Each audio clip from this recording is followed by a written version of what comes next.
ಕೋಣೆಯ ಮೂಲೆಯಲ್ಲಿ ಮೇಜಿನ ಮೇಲಿದ್ದ ರೇಡಿಯೋದಿಂದ ಹಳೆಯ ಹಾಡಿನ ಮೆಲ್ಲನೆಯ ಈಟಿ ಕೇಳಿಸ್ತಾ ಇತ್ತು. ಕಿಟಕಿಯ ಪರದೆಗಳನ್ನು ತಂಗಾಳಿ ಸಣ್ಣಗೆ ಅಲುಗಾಡಿಸ್ತಿತ್ತು. ವಿಕ್ರಮು ತನ್ನ ಶಾರ್ಟ್ ಗುಂಡಿಗಳನ್ನು ಒಂದೊಂದಾಗೆ ಬಿಚ್ಚುತ್ತಾ ಮಂಚದ ಬಳಿ ಧಾವಿಸಿ ಬರ್ತಾ ಇದ್ದ. ಹಾಸಿನ ಮೂಲೆಯಲ್ಲಿ ಕುಳಿತಿದ್ದ ನಯನ ತನ್ನ ಸೀರೆಯ ಚುಂಗನ್ನು ಬಿಗಿಯಾಗಿ ಹಿಡಿದುಕೊಂಡು ಗೋಡೆಯ ಕಡೆಗೆ ಮುಖ ಮಾಡಿ ಕುಳಿತಿದ್ಲು. ವಿಕ್ರಮ್ ಸೀರೆಯ ಚುಂಗನ್ನು ಎಳೆಯುತ್ತಾ ಧಾವಂತದ ಧ್ವನಿಯಲ್ಲಿ, ನಯನ, ಇನ್ನೂ ಯಾಕೆ ಸುಮ್ಮನೆ ಕುಳಿತಿದ್ಯಾ? ಟೈಮ್ ಆಯಿತು, ಲೈಟ್ ಆಫ್ ಮಾಡು. ನಯನ ಸ್ವಲ್ಪ ಹಿಂಜರಿಯುತ್ತಾ, ವಿಕ್ರಮ್, ಇವತ್ತು ನನಗೆ ತಲೆ ತುಂಬ ನೋಯ್ತಾ ಇದೆ, ಒಂಚೂರು ಆರಾಮಾಗಿ ಮಾತಾಡ್ತಾ ಕುಳಿತುಕೊಳ್ಳೋಣವಾ ಪ್ಲೀಸ್? ವಿಕ್ರಮ್ ತುಂಬ ಕೋಪದಿಂದ ಅವಳ ಮಾತನ್ನು ಪೂರ್ತಿ ಕೇಳಿದೆ. ಏನೋ ತಲೆನೋವಾ? ದಿನವೂ ಇದೇ ನೆಪ. ಗಂಡ ಮನೆಗೆ ಬಂದಾಗ ಹೆಂಡತಿ ಹೇಗಿರ್ಬೇಕಂತ ಗೊತ್ತಿಲ್ವಾ ನಿನಗೆ? ವಿಕ್ರಮ್ ಅವಳ ಕೈಯನ್ನು ಜೋರಾಗಿ ಹಿಡಿದು ಹಾಸಿಗೆ ಮೇಲೆ ತಳ್ಳಿಬಿಟ್ಟ. ನಯನಾಳ ಕಣ್ಣುಗಳಲ್ಲಿ ನಡುಕ ಮೂಡಿತ್ತು. ಅವಳು ಅವನಿಗೆ ಏನೋ ಹೇಳಲು ಹೊರಟಳು. ಆದರೆ ವಿಕ್ರಮ್ ಅವಳ ತುಟಿಗಳ ಮೇಲೆ ತನ್ನ ಕೈ ಇಟ್ಟು ಹೊತ್ತಿದ್ದ. ಕೇವಲ 10 ನಿಮಿಷಗಳು ಕೋಣೆಯಲ್ಲಿ ವಿಕ್ರಮ್ನ ಉಸಿರಾಟದ ಸದ್ದು ಮಾತ್ರ ಇತ್ತು. ನಯನಾಳ ಇಷ್ಟ ಅನಿಷ್ಟಗಳ ಬಗ್ಗೆ, ಅವಳ ನೋವಿನ ಬಗ್ಗೆ ಅವನು ಒಮ್ಮೆಯೂ ಯೋಚಿಸಲಿಲ್ಲ. ತನ್ನ ಸ್ವಯಂ ತೃಪ್ತಿ ಮುಗಿತಾ ಇದ್ದಂತೆಯೇ ವಿಕ್ರಮ್ ಸುಮ್ಮನೆ ಪಕ್ಕಕ್ಕೆ ತಿರುಗಿ ಮಲಗಿದ್ದ. ಕೆಲವೇ ಕ್ಷಣಗಳಲ್ಲಿ ಅವನ ಗೊರಕೆಯ ಸದ್ದು ಕೋಣೆಯಲ್ಲೆಲ್ಲ ಪ್ರತಿಧ್ವನಿಸುತ್ತಿತ್ತು. ನಯನ ಮೌನವಾಗಿ ಎದ್ದು ಕುಳಿತಳು. ಅವಳ ಉಡುಪುಗಳು ಕೆದರಿದ್ವು. ಎದೆಯೊಳಗೆ ನುಂಗಲಾರದ ನೋವಿನ ಕಡಲೊಂದು ಉಕ್ಕಿ ಬರುತ್ತಿತ್ತು. ಲೈಂಗಿಕತೆ ಅಂದರೆ ಪ್ರೀತಿನಾ? ಪರಸ್ಪರ ಸಮ್ಮತಿ ಸುಖ ಅಂದುಕೊಂಡಿದ್ದ ಅವಳಿಗೆ ಇದು ಕೇವಲ ತನ್ನ ಮೇಲೆ ನಡೆಯುತ್ತಿರುವ ಯಾಂತ್ರಿಕ ಶೋಷಣೆಯಂತೆ ಭಾಸವಾಯಿತು. ಅವಳು ತನ್ನ 2 ಕಾಲುಗಳನ್ನು ಎದೆಗೆ ಮುದುರಿಕೊಂಡು ಮಂಚದ ಮೂಲೆಯಲ್ಲಿ ಕುಳಿತು ಕಣ್ಣೀರನ್ನ ಸುರಿಸತೊಡಗಿದ್ಲು. ಪಕ್ಕದಲ್ಲೇ ನಿಶ್ಚಿಂತೆಯಿಂದ ಆರಾಮವಾಗಿ ನಿದ್ದೆ ಮಾಡ್ತಿದ್ದ ಗಂಡನನ್ನ ನೋಡುತ್ತಾ, ತನ್ನ ಭಾವನೆಗಳಿಗೆ ಬೆಲೆಯೇ ಇಲ್ಲದ ಈ ಮನೆಯಲ್ಲಿ ತಾನೊಬ್ಬ ಬರೀ ಕಡ್ಡಾಯದ ಯಂತ್ರ ಮಾತ್ರವೇ ಎಂಬ ಅರಿವು ಅವಳನ್ನ ಚುಚ್ಚುತ್ತಾ ಇತ್ತು. ಗಡಿಯಾರದ ಮುಳ್ಳು ರಾತ್ರಿ 12 ದಾಟ್ತಿತ್ತು. ಗಾಳಿಯ ರಭಸಕ್ಕೆ ಕಿಟಕಿಯ ಬಾಗಿಲುಗಳು ಪಟಪಟ ಸದ್ದು ಮಾಡ್ತಿದ್ವು. ನಯನ ಅಡುಗೆ ಮನೆಯಲ್ಲಿದ್ದ ಎಲ್ಲಾ ಕೆಲಸಗಳನ್ನೆಲ್ಲ ಮುಗಿಸಿ ಸೊಂಟದ ನೋವಿನಿಂದ ನರಳುತ್ತಾ ಕೋಣೆಗೆ ಬಂದ್ಲು. ದಿನವಿಡೀ ಮನೆಯ ಅಷ್ಟೂ ಕೆಲಸಗಳನ್ನ ಮಾಡಿ ಅವಳ ದೇಹ ಸಂಪೂರ್ಣವಾಗಿ ಕಸದಂತೆ ದಣಿದಿತ್ತು. ಮಂಚದ ಅಂಚಿನಲ್ಲಿ ನಿಧಾನವಾಗಿ ಕಾಲು ನೀಡಿ ಕುಳಿತು ತನ್ನ ಕುತ್ತಿಗೆಯನ್ನ ಸವರಿಕೊಳ್ತಾ ಇದ್ದಾಳೆ. ಮಂಚದ ಮೇಲೆ ಮಲಗಿದ್ದ ವಿಕ್ರಮ್ ತಕ್ಷಣವೇ ಎದ್ದು ಕುಳಿತುಕೊಂಡ. ಅವನ ಕಣ್ಣುಗಳಲ್ಲಿ ಪ್ರೀತಿಯ ಸುಳಿವಂತೂ ಇರಲೇ ಇರಲಿಲ್ಲ. ಕೇವಲ ತನ್ನ ಹಸುವಿತ್ತಷ್ಟೇ. ವಿಕ್ರಮ್ ಬಲವಂತವಾಗಿ ನಯನಾಳ ತೋಳನ್ನ ಹಿಡಿದೆಳೆದ. ಎಷ್ಟೊತ್ತು ಅಂತ ಅಡುಗೆ ಮಾಡ್ತೀಯೇ? ಮನೆಯಲ್ಲಿ ಕೆಲಸ ಯಾವತ್ತೂ ಇದ್ದದೆ, ಬಾಯಿತಾ. ನಯನ ನೋವಿನ ಕೈ ಬಿಡಿಸಿಕೊಳ್ಳಲು ಯತ್ನಿಸ್ತಾ, ವಿಕ್ರಮ್, ಇವತ್ತು ಬೇಡ. ಬೆಳಗ್ಗೆಯಿಂದ ನಿಂತ್ಕೊಂಡು ಕೆಲಸ ಮಾಡಿ ನಡು ಪೂರ್ತಿ ನೋವು ಬಂದ್ಬಿಟ್ಟಿದೆ ಕಣೋ. ಮೈಯೆಲ್ಲ ಕೆಂಡದಂಗೆ ಕಾಯ್ತಾ ಇದೆ. ನನಗಿವತ್ತು ವಿಶ್ರಾಂತಿ ಬೇಕು. ಮೋರೆ ಗಂಟು ಹಾಕೊಂಡು ಕೈಯನ್ನ ಬಲವಾಗಿ ಒತ್ತುತ್ತಾ, ಸಾಕು ನಿಲ್ಲಿಸು ನಿನ್ನ ಆಟನ. ದಿನವೂ ನಿನಗೆ ಏನಾದ್ರೂ ಒಂದು ನೆಪ ಇರಲೇಬೇಕು. ಗಂಡ ಆಸೆಯಿಂದ ಹತ್ರ ಬಂದಾಗ ಹೀಗೆ ಮುಖ ತಿರುಗಿಸೋಕೆ ನಿನಗೆ ಎಷ್ಟು ಧೈರ್ಯ? ಕಣ್ಣಿನಲ್ಲಿ ನೀರು ತುಂಬಿಕೊಂಡು ಗಂಟ್ಲು ಬಿಗಿ ಹಿಡ್ಕೊಂಡು, ಅಯ್ಯೋ, ನಾನು ನೆಪ ಹೇಳ್ತಿಲ್ಲ ವಿಕ್ರಮ್. ನನಗೂ ಭಾವನೆಗಳಿವೆ. ನನಗೂ ದಣಿವಾಗುತ್ತೆ, ಬೇಸರ ಆಗುತ್ತೆ ಅಂತ ಒಮ್ಮೆಯಾದ್ರೂ ಯೋಚನೆ ಮಾಡಬಾರ್ದಾ? ನನಗೂ ಸ್ವಲ್ಪ ಪ್ರೀತಿ ಆಸರೆ ಬೇಕು. ಅಸಹ್ಯದಿಂದ ಅವಳನ್ನ ಹಾಸಿಗೆ ಮೇಲೆ ನೂಕುತ್ತಾ, ರೋಷದಿಂದ ಕಣ್ಣು ಕೆಂಪು ಮಾಡುತ್ತಾ, ಪ್ರೀತಿಯ ಆಸರೆಯ? ಇವೆಲ್ಲ ಸಿನಿಮಾದಲ್ಲೇ ಇರೋದು. ಹೆಂಡತಿಯಾಗಿ ಬಂದ್ಮೇಲೆ ಗಂಡನ ಆಸೆಯನ್ನ ಪೂರೈಸೋದು, ತೃಪ್ತಿ ಪಡಿಸೋದು ಅವಳ ಕರ್ತವ್ಯ. ನಿನಗೆ ಇಷ್ಟ ಇದೆಯೋ ಇಲ್ವೋ ಅದನ್ನೆಲ್ಲ ನಾನು ಕೇಳೋಕ್ಕಾಗುತ್ತಾ? ಕೇಳೋಕ್ಕಾಗಲ್ಲ. ನಯನಾಳ ಕಣ್ಣುಗಳಿಂದ ಕೆನ್ನೆಯ ಮೇಲೆ ಕಣ್ಣೀರು ಧಾರಾಕಾರವಾಗಿ ದರದರನೆ ಹರಿಯೋಕೆ ಪ್ರಾರಂಭಿಸಿತು. ಅವಳು ತನ್ನ ಬಾಯಿಯ ಮೇಲೆ ಕೈ ಇಟ್ಕೊಂಡು ಅಳುವನ್ನ ತಡೆದು ನಿಲ್ಲಿಸಿದ್ಲು. ವಿಕ್ರಮ್ ಅವಳ ಯಾವುದೇ ನೋವನ್ನ, ಕಣ್ಣೀರನ್ನ ಗಣನೆಗೆ ತೆಗೆದುಕೊಳ್ಳೇ ಇಲ್ಲ. ಅವಳ ಶರೀರವನ್ನ ಕೇವಲ ತನ್ನ ಆಸೆಯನ್ನ ತೀರಿಸಿಕೊಳ್ಳುವ ವಸ್ತುವಾಗಿ ಮಾತ್ರ ಬಳಸ್ಕೊಂಡ. ಆ ಕ್ಷಣ ನಯನಾಳಿಗೆ ನರನರಗಳಲ್ಲೂ ಜಿಗುಪ್ಸೆ, ಭಯ ಆವರಿಸಿತು. ಸ್ಪರ್ಶ ಅಂದ್ರೆ ಪ್ರೀತಿಯ ಸಂಕೇತವಾಗಿದ್ದ ದಾಂಪತ್ಯ ಈಗ ಕೇವಲ ಶಿಕ್ಷೆಯಾಗಿ, ನರಕವಾಗಿ ಪರಿಣಮಿಸಿತ್ತು. ವಿಕ್ರಮ್ ತನ್ನ ತೃಪ್ತಿ ತೀರಿದ ತಕ್ಷಣವೇ ತನ್ನ ಚಾದರವನ್ನ ಹೊದ್ದು ಪಕ್ಕದಲ್ಲಿ ಆರಾಮವಾಗಿ ಮಲಗಿದ್ದ. ಆದ್ರೆ ನಯನ ಮಾತ್ರ ಕತ್ತಲೆಯನ್ನ ದಿಟ್ಟಿಸುತ್ತಾ ತನ್ನ ಆತ್ಮವೇ ಜಟಿಲವಾದಂತೆ ಮಂಚದ ಮೂಲೆಯಲ್ಲಿ ಮುದುರುಕೊಂಡು ಬಿದ್ದಿದ್ಲು. ಸೂರ್ಯನ ಬಿಸಿಲು ಕಿಟಕಿಯಿಂದ ಕೋಣೆಯೊಳಗೆ ಬಿದ್ದು ನೆಲದಲ್ಲಿ ಕಾಯಿಸ್ತಿತ್ತು. ನಯನ ಕನ್ನಡಿಯ ಮುಂದೆ ನಿಂತು ತನ್ನ ಕೆದರಿದ ಕೂದಲನ್ನ ಸರಿಪಡಿಸ್ಕೊಳ್ತಾ ಇದ್ಲು. ಅವಳ ಕಣ್ಣುಗಳ ಕೆಳಗೆ ಕಪ್ಪು ಒರತಲಗಳು ಕೂಡ ಮೂಡಿದ್ವು. ವಿಕ್ರಮ್ ಶರ್ಟ್ ಧರಿಸಿ ಟೈನ ಸರಿ ಮಾಡಿಕೊಳ್ಳುತ್ತಾ ಸಿದ್ಧನಾಗ್ತಿದ್ದ. ಅವನ ಮುಖದಲ್ಲಿ ರಾತ್ರಿ ಯಾವ ಘಟನೆಯ ಗುರುತು ಇರಲಿಲ್ಲ. ತಾನೇನೋ ದೊಡ್ಡ ಸಾಧನೆ ಮಾಡಿದವನಂತೆ ನಾರ್ಮಲ್ ಆಗಿ ಗಂಭೀರವಾಗಿದ್ದ. ನಯನ ಮಾತ್ರ ಗಂಟಲನ್ನ ಸರಿ ಮಾಡಿಕೊಂಡು ಮೆಲ್ಲನೆ ಅವನ ಹತ್ತಿರ ಬಂದು ನಿಂತ್ಳು. ಅವಳ ಕೈಗಳು ಸಣ್ಣಗೆ ನಡಕ್ತಿದ್ವು, ಆದ್ರೆ ಕಣ್ಣುಗಳಲ್ಲಿ ದೃಢತೆ ಇತ್ತು. ಸ್ವಲ್ಪ ಸೌಮ್ಯವಾಗಿ, ವಿಕ್ರಮ್, ನೆನೆ ರಾತ್ರಿ ನಡೆದದರ ಬಗ್ಗೆ ನಾನು ನಿಮ್ಮ ಹತ್ರ ಸ್ವಲ್ಪ ಮಾತಾಡಬೇಕು. ವಿಕ್ರಮ್ ಕನ್ನಡಿಯಲ್ಲೇ ಅವಳನ್ನ ನೋಡುತ್ತಾ ನಿರ್ಲಕ್ಷ್ಯದಿಂದ, ಏನ್ ಮಾತಾಡೋದು? ಬೆಳಗ್ಗೆ ಆಫೀಸ್ ತಡ ಆಗ್ತೈತೆ, ಏನ್ ಹೇಳ್ಬೇಕು, ಬೇಗ ಹೇಳು. ನಯನ ಅವನ ಕೈಯನ್ನ ಮುಟ್ಟಲು ಯತ್ನಿಸುತ್ತಾ ಹಿಂಜರಿಕೆಯಿಂದ, ರಾತ್ರಿ ನೀವು ನಡೆದುಕೊಂಡ ರೀತಿ ನನಗೆ ತುಂಬಾ ನೋವು ತಂದಿದೆ ವಿಕ್ರಮ್. ದಾಂಪತ್ಯ ಅಂದ್ರೆ ಕೇವಲ ನಿಮಗಷ್ಟೇ ತೃಪ್ತಿ ಸಿಗೋದಲ್ಲ. ನನಗೂ ಮನಸ್ಸಿದೆ, ನನಗೂ ಭಾವನೆಗಳಿದೆ, ನನಗೂ ಆ ಕ್ಷಣದಲ್ಲಿ ಸಂತೋಷ ಸುಖ ಸಿಗ್ಬೇಕು ಅಂತ ನಿಮ್ಗನ್ಸಲ್ವಾ?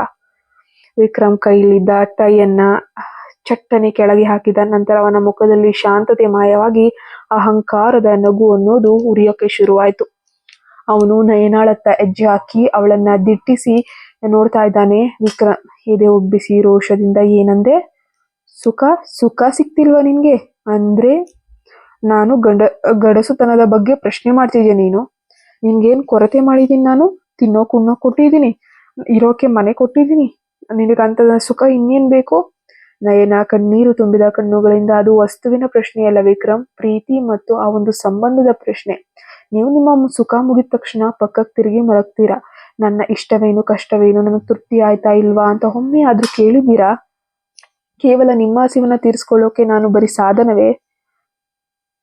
ಅಸಹ್ಯನ ನಕ್ಕು ಸೀರೆ ಚುಂಗನ್ನ ಎಳೆದು ಸರಿಸಿ, ಬಾಯಿ ಮುಚ್ಚು ನಯನ, ಸೀಮೆ ದಾಟಿ ಮಾತನಾಡಬೇಡ. ನೀನು ಒಂದು ಹೆಣ್ಣು ಅನ್ನೋದನ್ನ ಮರಿತಾ ಇದೀಯಾ. ಹೆಣ್ಣಾದವಳಿಗೆ ಗಂಡನ ತೃಪ್ತಿಯೇ ಪರಮ ಸುಖವಾಗಿರ್ಬೇಕು. ಇದನ್ನ ಬಿಟ್ಟು ದೊಡ್ಡ ಇಂಗ್ಲಿಷ್ ಮಾತುಗಳನ್ನ ಆಡ್ಬೇಡ. ಸಮಾಜದಲ್ಲಿ ಹೆಂಗಸರು ಹೇಗಿರ್ಬೇಕೋ ಹಾಗೆ ಇರೋದನ್ನ ನೀನು ಕಲ್ತ್ಕೋ. ನಯನ ದೃಢವಾಗಿ, ಇದು ಇಂಗ್ಲಿಷ್ ಭಾಷೆಯಲ್ಲ, ಇದು ಪ್ರತಿಯೊಂದು ಹೆಣ್ಣಿನ ಹಕ್ಕು. ಬಲವಂತವಾಗಿ ನನ್ನ ಮೇಲೆ ಅಧಿಕಾರ ಚಲಾಯಿಸೋದು ನಿಜವಾಗ್ಲೂ ಸಂಸಾರಸ್ಥರ ಲಕ್ಷಣ ಅಲ್ಲ. ವಿಕ್ರಮ್ ಕೋಪದಿಂದ ಮೇಜಿನ ಮೇಲಿದ್ದ ಫ್ಲಾಸ್ಕ್ ಅನ್ನ ಕೆಳಗೆ ತಳ್ಳಿ, ಸಾಕು ನಿಲ್ಲಿಸು. ಇನ್ನೊಮ್ಮೆ ಈ ವಿಷಯದ ಬಗ್ಗೆ ಏನಾದ್ರೂ ಮಾತಾಡಿದ್ರೆ ನೆಟ್ಟಿಗಿರಲ್ಲ. ನನಗೆ ಹೇಗಿರ್ಬೇಕು ಅಂತ ನನಗ್ ಗೊತ್ತಿದೆ. ನಿನ್ನಿಂದ ಪಾಠ ಕಲಿಯೋ ಅವಶ್ಯಕತೆ ನನ್ಗಿಲ್ಲ. ವಿಕ್ರಮ್ ಕೋಪದಿಂದ ಬಾಗ್ಲನ್ನ ಜೋರಾಗಿ ಅಪ್ಪಳಿಸಿ ಹೊರಟೇ ಹೋಗ್ತಾನೆ. ಹೊಡೆದು ಹೋದ ಫ್ಲಾಸ್ಕ್ನ ಗಾಜಿನ ಚೂರುಗಳು ನೆಲದ ಮೇಲೆ ಹರಡಿಕೊಂಡಿದ್ವು. ನಯನ ಕನ್ನಡಿಯಲ್ಲಿದ್ದ ತನ್ನ ಬಿಂಬವನ್ನ ನೋಡ್ಕೊಳ್ತಾ ಇದ್ದಾಳೆ. ಗಂಡನ ಅಹಂಕಾರದ ಮಾತುಗಳು, ತನ್ನ ಕಣ್ಣೀರಿನ, ತನ್ನ ಆಸೆಗಳಿಗೆ ಜಾಗವೇ ಇಲ್ವಾ ಎಂಬ ಸತ್ಯ ಅವಳ ಎದೆಯನ್ನ ಮತ್ತಷ್ಟು ನೋವು ಮಾಡ್ತು. ಅಡುಗೆ ಮನೆಯಲ್ಲಿ ಪಾತ್ರೆಗಳ ಸದ್ದು ಒಂದೇ ಸಮನೆ ಕೇಳಿಸ್ತಿತ್ತು. ಚಹಾ ಕುಡಿಯುತ್ತಿದ್ದ ಪರಿಮಳ ಇಡೀ ಮನೆಗೆ ಹರಡಿದ್ರು ಕೂಡ ಅಲ್ಲಿ ಯಾವುದೇ ಪ್ರೀತಿಯ ವಾತಾವರಣ ಮಾತ್ರ ಇರಲಿಲ್ಲ. ಬಿಸಿ ಗಾಳಿಯಂತೆ ಮೌನವೊಂದು ಇಡೀ ಮನೆಯನ್ನ ಆವರಿಸ್ಕೊಂಡಿತ್ತು. ವಿಕ್ರಮ್ ಪೇಪರ್ ಹಿಡಿದು ಡೈನಿಂಗ್ ಟೇಬಲ್ ಬಳಿ ಕುಳಿತಿದ್ದ. ನಯನ ಕಪ್ನಲ್ಲಿ ಚಹಾವನ್ನ ತಂದು ಅವನ ಮುಂದೆ ಇಟ್ಲು. ಇಬ್ಬರ ಕಣ್ಣುಗಳು ಪರಸ್ಪರ ಸಂಧಿಸ್ಲಿಲ್ಲ. ನಯನಾಳ ಮುಖದಲ್ಲಿದ್ದ ನಗು ಪೂರ್ತಿಯಾಗಿ ಮಂಗಮಾಯವಾಗಿತ್ತು. ಅವಳ ಚಲನವಲನಗಳು ಮುಂದೆ ಇದ್ದಂತಹ ಉತ್ಸಾಹ ಇರಲಿಲ್ಲ. ಕೇವಲ ಒಂದು ಯಾಂತ್ರಿಕತೆ ಅನ್ನೋದು ಎದ್ದು ಕಾಣಿಸ್ತಾ ಇತ್ತು. ವಿಕ್ರಮ್ ಚಹಾವನ್ನ ಕುಡಿತಾ, ಟಿಫನ್ ಇನ್ನು ಎಷ್ಟೊತ್ತು ಬೇಕು? ನನ್ಗೆ ಆಫೀಸಿಗೆ ಟೈಮ್ ಆಗ್ತಿದೆ. ನಯ ದೂರದಲ್ಲೇ ನಿಂತು ತಣ್ಣನೆಯ ಧ್ವನಿಯಲ್ಲಿ, ಪ್ಲೇಟ್ ಮೇಲಿದೆ, ತಗೊಂಡ್ ತಿನ್ನಿ. ವಿಕ್ರಮ್ ಪೇಪರ್ ಕೆಳಗಿಳಿಸಿ ಅವಳನ್ನ ದಿಟ್ಟಿಸಿದ್ದ.